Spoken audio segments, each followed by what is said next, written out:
Yahya'nın şagirdleri bu wakaların barına ona gurrun berdiler.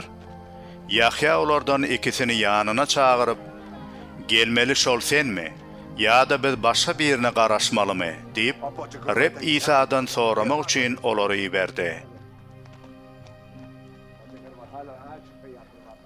Olar İsa'nın yanına gelip, bizi Yahya çümdürücü iberdi.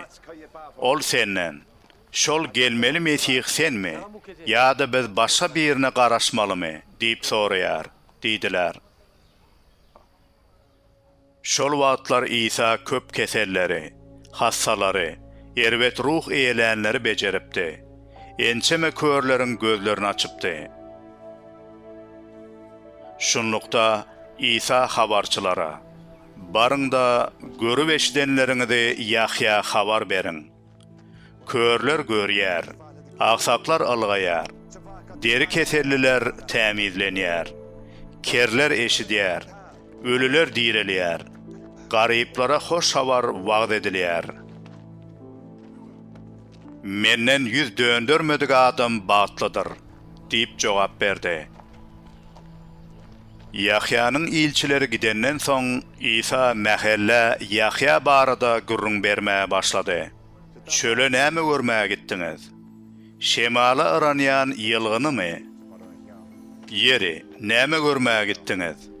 Nepis eşikler geýen adamymy? Emma gymmat bahaly libaslara beslenip, şady horramlykda ýaşaýanlar şa köşklerindedir. Yeri, siz näme görmäge gitdiňiz? Bir peýgamberimi? Hawa, men size şunu aýdýaryn. Ol gören kişiňiz hatda peýgamberden hem artykdyr. Öňüňden ýol taýýarlar ýaly. Ine, men öz wekilimi iberýärin diýip ýazylan sözler hem hutşoňa degişlidir. Size şunu aýdýaryn. Aýarlan doglanlaryň arasynda Yahya'dan beýigi ýokdur. Emma Hudaýyň şalygynda iň kiçisi hem ondan beýikdir. Ähli halk, hatta salgyt ýygnaýjylar hem Yahya'nın sözlerini eşidip, Yahya tarapyndan suwa çümdirilmek bilen Hudaýyň ýolunyň dogrudygyny tassykladylar. Emma Fariseýlerdir Tewrat mollymlary Yahya tarapyndan suwa çümdirilmekden boyun gaçyrmak bilen Hudaýyň özleri üçin niýetlen maksadyndan ýüz öwürdiler. İsa sözüni dowam etdirdi. Men bu nesli kime meňzedeýin? Olar kime meňzeýär?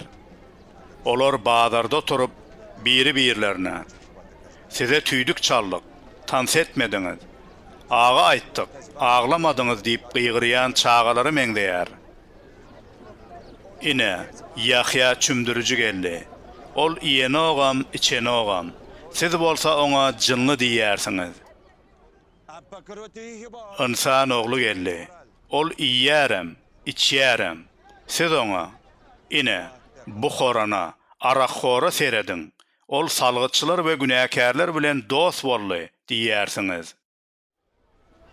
Emma danalygyň hakdygy, onuň zürriýatlarynyň ählisi tarapyndan tassyklanar.